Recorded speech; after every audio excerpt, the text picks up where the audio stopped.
제가 어릴 때 겨울이 되면 하는 놀이가 있었습니다.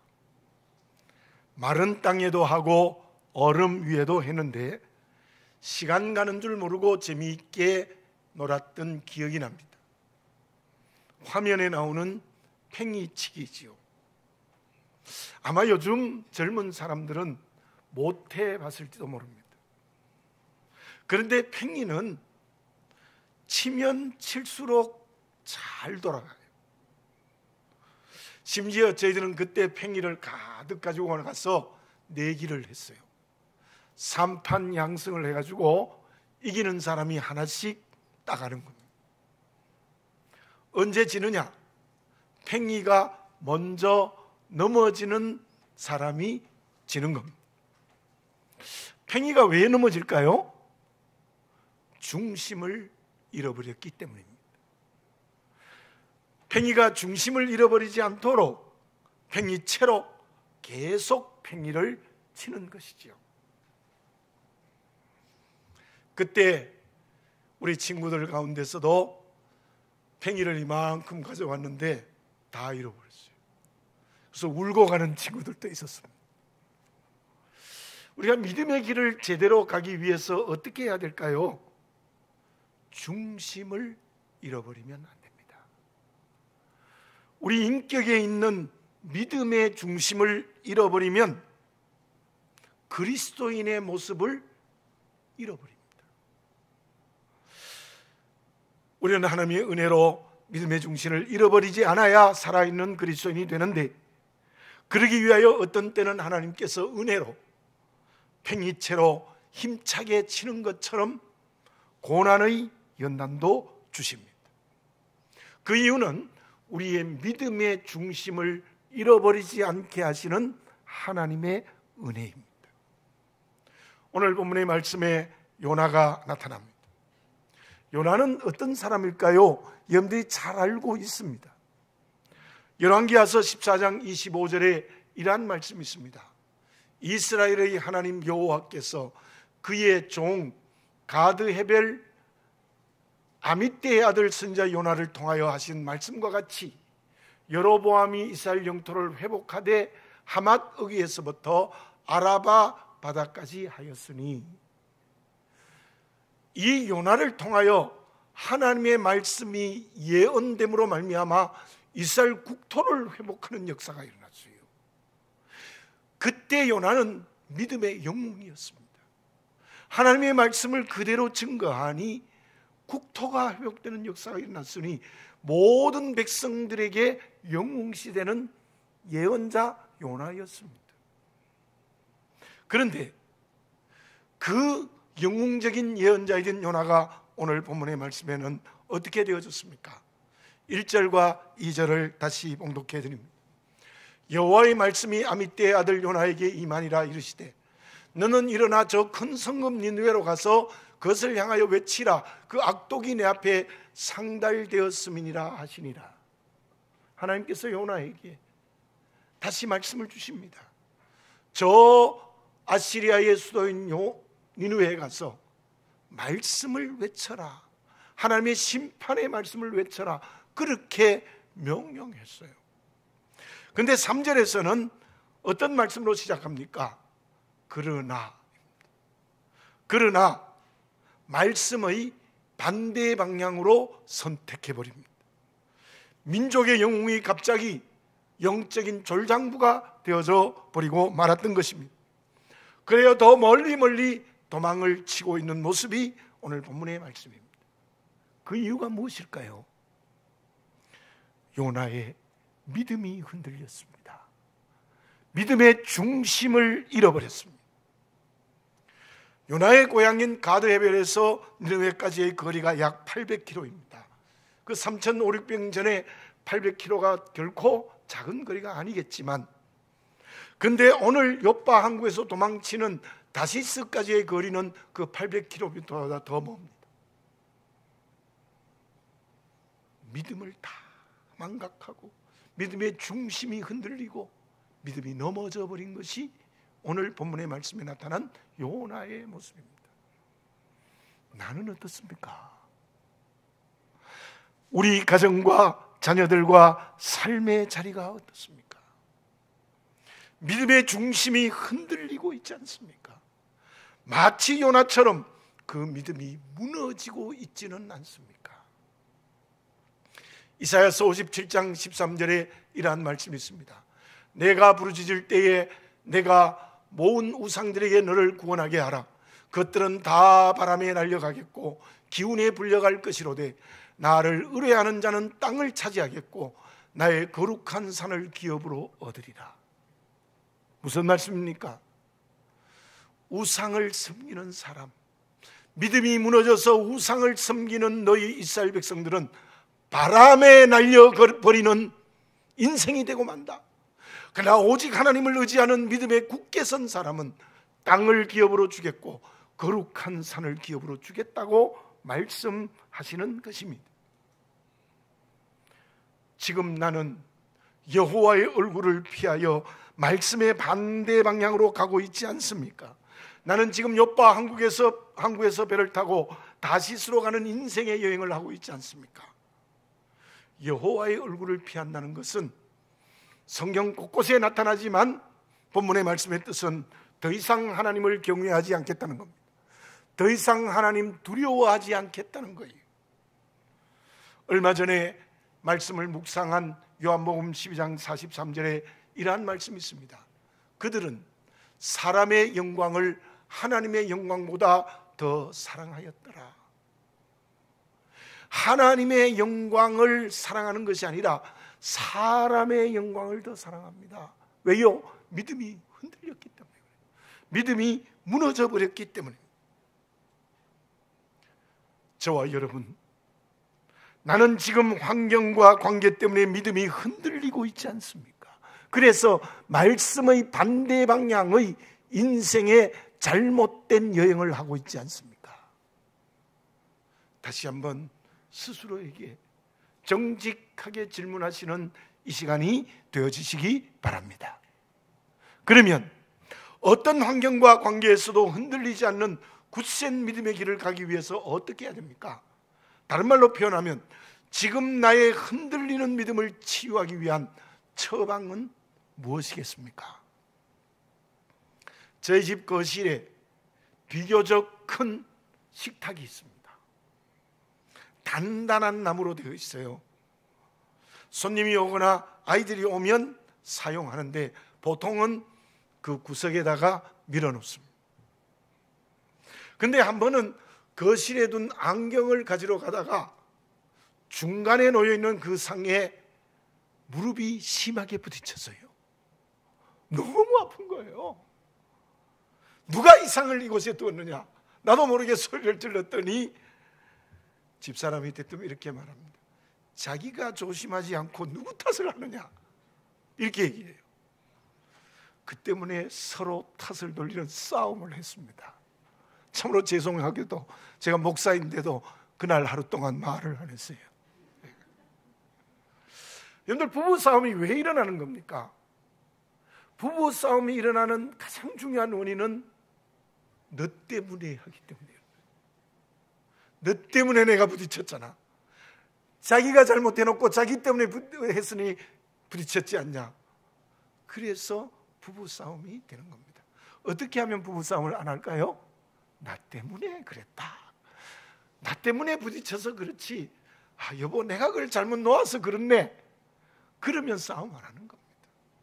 그런데 부부만 그렇겠습니까? 세상의 모든 싸움이 그렇게 일어나는 것입니다. 왜 믿음이 흔들립니까? 왜 믿음이 무너집니까? 그 이유는 한 가지입니다. 나 때문이라는 고백이 없기 때문이에요. 요나가 말씀을 거역하고 욥바에서 다시스로 가는 배를 탑니다. 오늘 4절에서 10절의 말씀을 읽지 않았습니다마는 어떤 일이 벌어졌습니까?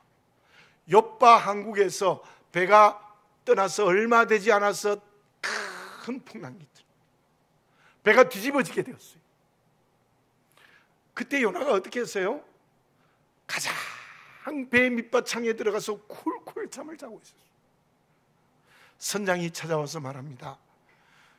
제발 너의 하나님께 기도 좀 하라. 그러나 그는 요나는 꿈쩍도 하지 않고 모른 척. 여러분, 그때 요나는 믿음이 완전히 무너져버린 사람이에요. 상관이 없어요. 나 때문에 풍랑이 친다, 하나님 원망해서 이런 일이 있다 생각지도 안 하고 배 밑창에 가서 잠자고 선장이 물어도 꿈쩍도 안 한 거예요. 그런데 요나의 위대함이 본문 말씀 속에 나타납니다. 드디어 사공과 무리들이 누구 때문에 풍랑이 일어났는지 제비를 뽑아요. 요나가 뽑히는 거예요. 오늘 본문의 말씀에는 그냥 지나갑니다만은 요나가 그때 뽑혔을 때 요나가 정신 차리는 거예요. 그때 요나가 돌아서는 거예요. 어떤 의미에서 그때 요나가 회개했습니다. 9절 10절을 제가 읽어보겠습니다. 이제 제비 뽑혔을 때입니다. 그가 대답하되 나는 히브리 사람이요 바다와 육지를 지으신 하늘의 하나님 여호와를 경외하는 자로다 하고 자기가 여호와의 얼굴을 피함인 줄을 그들에게 말하였으므로 무리가 알고 심히 두려워하여 이르되 내가 어찌하여 그렇게 행하였느냐 하니라. 어쨌든 이때 요나가 나는 히브리 사람으로서 여호와를 경외하는 자인데 나 때문에 풍랑이 일어났다는 것을 고백하죠.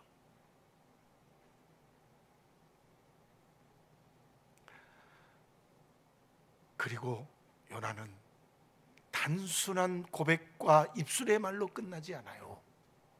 본문의 말씀 12절을 봉독해 드립니다. 그가 대답하되 나를 들어 바다에 던지라. 그리하면 바다가 너희를 위하여 잔잔하리라. 너희가 이 큰 폭풍을 만난 것은 나 때문인 줄을 내가 아노라 하니라. 요나가 회개했습니다. 완전히 바뀌었습니다. 나를 들어 바다에 던지라. 이 풍랑이 나 때문에 일어났기 때문에 나를 바다에 던지면 풍랑이 그친다. 15절을 읽습니다. 15절에는 무엇이라고 말하고 있습니까? 요나를 들어 바다에 던짐에 바다가 뛰노는 것이 곧 그친지라. 요나를 들어 바다에 던졌더니 풍랑이 곧 그쳤습니다. 요나는 회개한 예언자입니다. 9절에서 그가 고백하는 것처럼 나는 여호와를 경외하는 자, 나는 여호와를 두려워하는 자라는 분명한 정체성의 고백을 하고 있습니다. 말만 고백합니까? 행동으로 책임집니다. 내가 생명을 버리면서까지 나를 바다에 던져서 내가 죽음에 이르기까지 회개가 삶으로 살아 움직이는 모습을 분명하게 볼 수 있습니다. 이때 요나는 믿음을 회복했습니다. 회복하는 정도가 아니라 믿음의 굳세게 섰습니다. 우리가 어떻게 하면 흔들리는 믿음을 해결하고 믿음의 중심을 잡고 굳센 믿음을 가질 수 있겠습니까? 그것은 나 때문이라는 고백의 회개를 하고 그 회개의 고백이 실천될 때, 행동으로 옮겨질 때 이루어진다는 것을 이 말씀을 통하여 분명히 보아야 되는 것이죠. 문제는 나 때문이라는 회개의 고백이 없어요. 전부 너 때문에. 심지어 하나님 원망하고. 그러니까 문제가 해결되지 않는 거예요. 지금 나를 보십시오. 왜 믿음이 흔들립니까?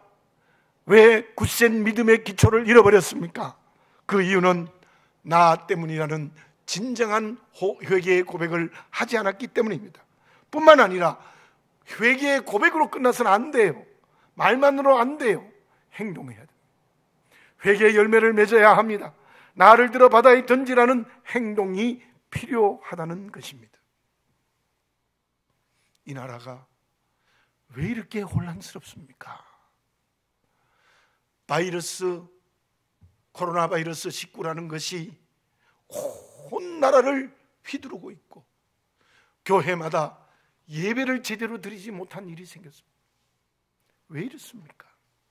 왜 가정과 삶의 자리가 풍랑치고 있습니까? 기억하십시오. 나 때문입니다.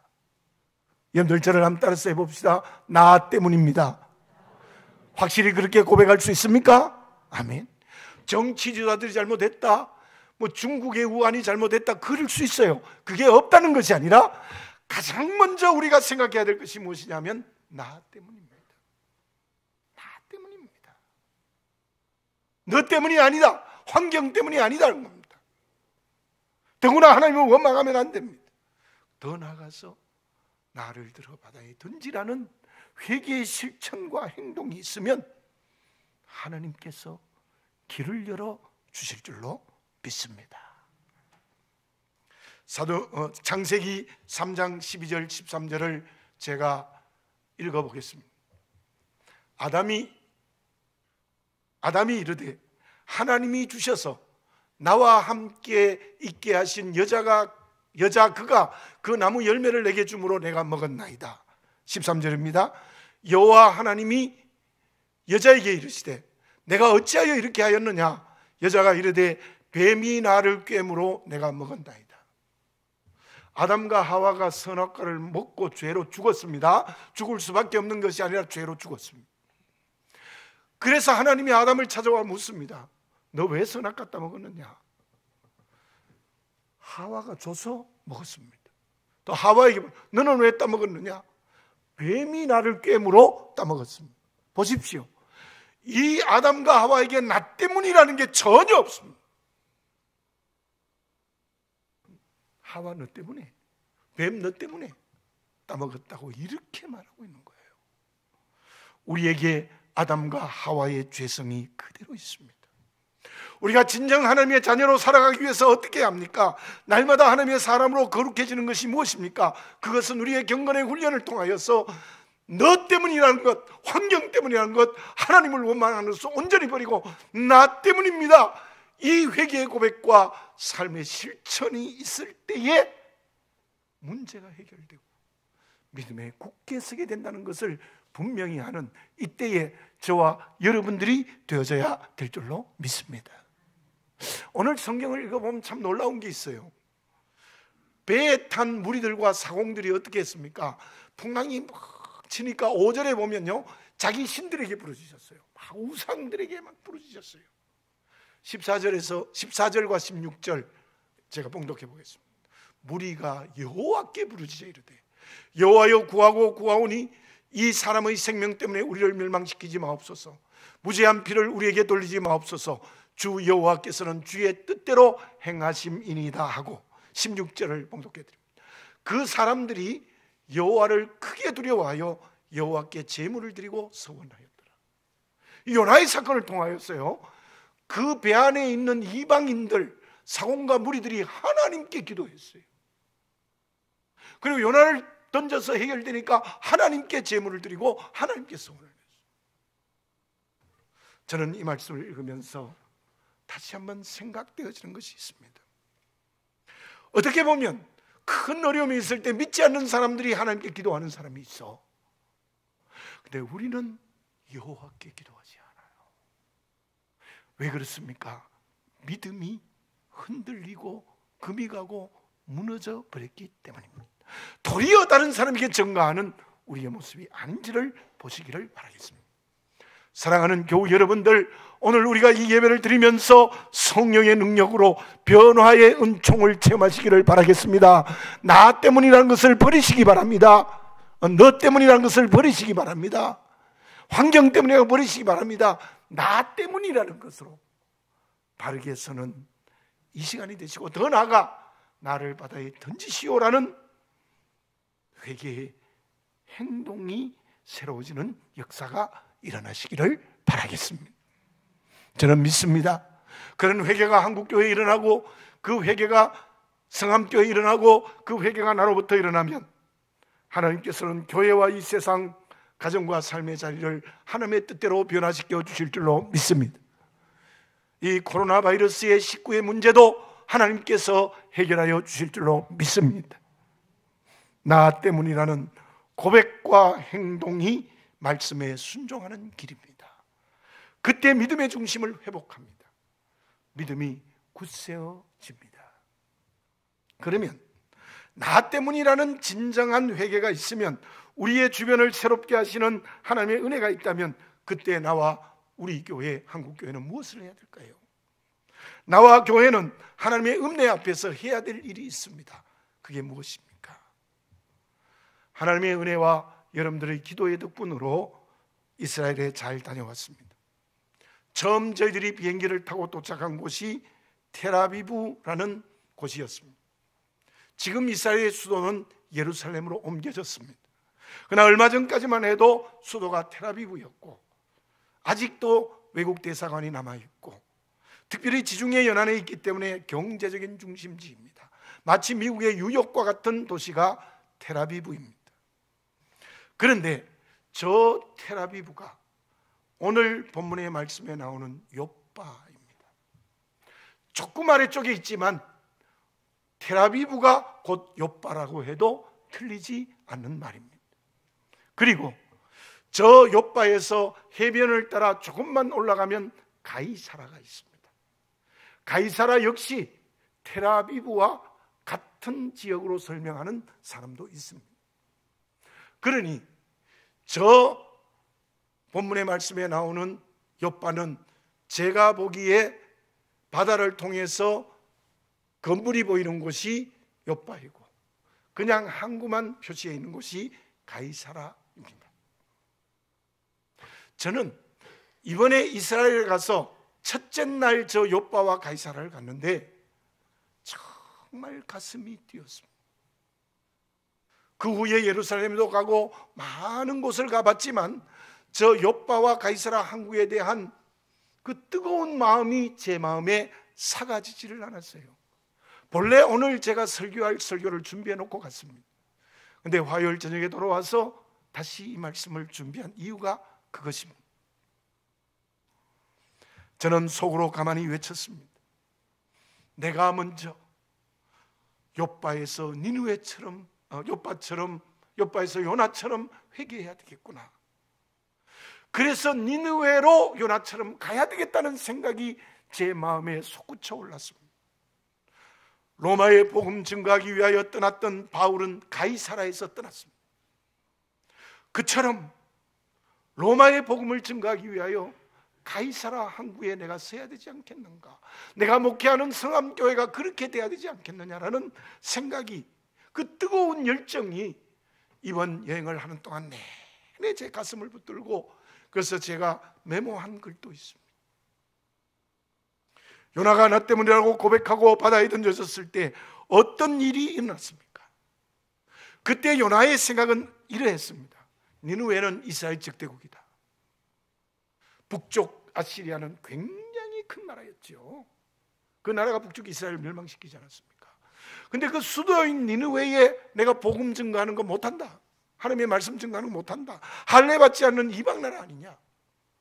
또 2절의 말씀처럼 분명히 저곳이 그때 악독이 가득한 나라입니다. 뿐만 아니라 요나는 저 큰 대국의 수도에 가서 하나님의 심판을 외치는 것이 두려웠음에 틀림이 없습니다. 17절을 봉독해 드립니다. 여호와께서 이미 큰 물고기를 예비하사 요나를 삼키게 하였으므로 요나가 밤낮 3일 동안 물고기 뱃속에 있으리라. 그 물고기 뱃속에서 무엇 했습니까? 이미 회개했습니다마는 2장에서는 회개했어요. 그 회개한 성경 구절 가운데에 2장 4절을 제가 봉독해 드리겠습니다. 내가 말하기를 내가 주의 목전에서 쫓겨났을지라도 다시 주의 성전을 바라보겠다 하였나이다. 주께서 쫓겨났지만 이제 나는 다시 주의 성전을 바라보겠습니다. 다시 하나님의 말씀으로 돌아가겠습니다. 다시 하나님께 제사 지내겠습니다. 다시 하나님의 뜻대로 살겠습니다 라는 분명한 고백이에요. 그리고 3장에서 요나는 어떻게 했습니까? 3장 3절입니다. 요나는 여호와의 말씀대로 일어나서 니느웨로 가니라. 니느웨는 사흘 동안 걸을 만큼 하나님 앞에 큰 성읍이었더라. 요나는 저 니느웨 성에 가서 회개를 외쳤던 것입니다. 뿐만 아니라 가이사라는 어떤 곳입니까? 바울이 3차 전도 여행을 마치고 예루살렘에 갑니다. 예루살렘에 간 이유는 그동안의 구제 헌금을 모은 것을 예루살렘 교회에 전하기 위함입니다. 암살단에게 잡히면 죽을 수밖에 없었는데 바로 잡혀서 재판을 받고 가이사라에서 2년 동안 감옥 생활을 하게 됩니다. 사도행전에 나옵니다. 그때 바울은 로마 시민권으로 가이사에게 상소하게 되고, 저 가이사라 항국에서 죄인된 모습으로 배를 타고 로마로 출발합니다. 유라굴라라는 대강풍을 만나지만 하나님의 은혜로 해결하고 죄수의 모습으로 로마에 입성합니다. 바울이 로마에 입성함으로 말미암아 로마 복음화의 길이 열립니다. 물론 바울이 소아시아 지방에 선교하지만 그 가이사라 항구는 그 당시 세계의 중심인 로마에 복음 증가하는 이방 선교의 문을 연 곳이 바로 가이사라 항구였습니다. 또 하나의 중요한 사건이 욥바와 가이사라에서 일어납니다. 가이사라에 고넬료라는 백부장이 있었습니다. 그는 유일신 하나님을 믿는 경건한 신앙인 로마 사람 이방인이었습니다. 그때 베드로는 욥바에 있는 무두장이인 시몬의 집에 있었습니다. 그 두 사람에게 거의 같은 시간에 하나님이 환상을 보여줍니다. 고넬료야, 너는 욥바에 있는 베드로를 청하라. 그리고 베드로에게는 먹을 수 없는 부정한 것을 먹으라는 환상이 3번이나 그에게 보입니다. 그래서 베드로가 가이사라에 있는 고넬료 집에 가서 설교를 하고 세례를 베풀 때 고넬료 집에 있는 고넬료와 모든 가족, 가까이 있는 친구들이 물과 성령으로 세례받고 구원받는 역사가 일어납니다. 그리고 그들이 로마로 가서 로마 교회를 세웠다는 것이 초대교회 문서에 나타나고 있습니다. 저는 이렇게 생각합니다. 욥바와 가이사라는 창세기 1장 28절의 창조의 명령을 순종하는 역사가 일어난 곳입니다. 하나님께서 모세에게 가장 첫 번째 준 계시의 말씀인 출애굽기 19장 5절과 6절에 이스라엘 백성들이 제사장이 되어 세계를 점령하라는 그 말씀이 이루어진 곳입니다. 더 나아가서 우리가 잘 알고 있는 사도행전 1장 8절이 그 선교 명령이 이루어진 것이 욥바와 가이사라입니다. 믿음의 중심이 회복되면 무엇을 해야 됩니까? 믿음이 강해지면 무엇을 해야 됩니까? 다시 한번 우리 모두 욥바에서 가이사라에서 역사하시는 성령의 역사를 묵상해 보시기 바랍니다. 특히 우리 교회는 베트남을 가슴에 품어야 합니다. 베트남을 복음화시킨다는 선교의 열정이 불타야 합니다. 저는 이번에 그 욥바와 가이사라를 보면서 그 마음이 더욱더 뜨거워졌습니다. 온몸과 재산 들여 이 복음을 베트남에 전해야 합니다. 그것이 우리 교회를 세우신 중요한 하나님의 뜻인 줄 믿습니다. 우리 교회는 바울이 죄 없는 죄수의 모습으로 가이사라에 2년 동안 감옥에 있었다가 로마 복음화를 위하여 출발한 것처럼 우리 교회는 고난과 눈물 가운데 시작되어졌습니다. 가슴을 치며 울며 기도하며 우리 교회가 시작되어졌습니다. 왜 우리 교회를 고난 가운데 이렇게 세워주셨겠습니까? 우리와 함께하는 저 베트남에 복음을 증거하라는 하나님의 분명한 뜻이 있습니다. 물론 우리 교회가 함께하는 여러 교회와 선교단체가 주보에 기록된 대로 있습니다. 그들을 위해서 기도와 물질로도 함께해야 합니다. 그러나 우리 교회의 선교의 대상의 핵심은 베트남입니다. 그러기 위해서 어떻게 해야 됩니까? 나 때문이라는 진정한 회개가 필요합니다. 그래서 모든 성도들이 믿음의 중심을 회복하고 믿음에 굳게 서는 일이 경건의 훈련을 통해서 분명히 먼저 이루어져야 됩니다. 그리고 그 믿음이 선교의 비전이 되어 온 교회가 베트남 선교의 열정을 가지고 실천해야 될 줄로 믿습니다. 그때 우리 교회의 올레표처럼 성령으로 날마다 열리는 교회가 될 수 있을 줄로 믿습니다. 그러면 그렇게 믿음의 중심을 회복하여 선교의 열정을 가지면 하나님께서 어떤 은혜를 주십니까? 요나를 통해서 니느웨가 회개하고 구원받는 역사가 일어났죠. 바울을 통해서 로마가 복음화되는 단초를 마련했습니다. 베드로를 통해서 고넬료의 가정이 구원받고 그들을 통하여 로마의 교회가 세워지는 구원의 역사가 일어났습니다. 지금도 우리가 베트남에 세운 교회를 통해서 구원의 역사가 일어나고 있습니다. 우리가 지난번에 보고받았던 반텐 교회는 그 교회가 우리가 교회를 주어짐으로 배가 이상 되는 구원의 역사가 일어나고 있지 않습니까? 그렇습니다. 우리가 정말 나 때문에 이런 일이 일어났다는 진정한 회개와 그 회개가 삶과 행동으로 변화되어 선교의 꿈을 이루기 시작하면 성령께서 구원의 열매를 가득가득 맺혀질 줄 믿습니다. 우리 다 같이 시편 126편 6절의 말씀을 읽겠습니다. 시작. 울며 씨를 뿌리러 나가는 자는 반드시 기쁨으로 그 곡식단을 가지고 돌아오리로다. 아멘. 기도드리겠습니다. 걸어가신 아버지 하나님, 욥바에서 요나가, 가이사라에서 바울이 하나님의 창조 명령, 시내산에 준 계명의 명령, 선교 명령을 이루는 장소였습니다. 저희들 우리 교회가 시작하여 여기까지 왔습니다. 나와 온 교회가 나 때문이라는 회개의 역사가 일어나고, 그로 인하여 믿음의 중심이 굳세게 되어 나를 바다에 던지라는 회개의 삶까지 살아 움직이는 교회 공동체가 되어 우리 모두 선교의 비전을 가져 베트남을 구원할 수 있도록 도와주시옵소서. 베트남의 1억 명을 구원하는 우리 교회가 될 수 있도록 인도해 주시옵소서. 세운교회와 김윤기 목사님 사역을 위해서, 또 앞으로 세울 교회를 통해서 일이 일어날 수 있도록 인도해 주시옵소서.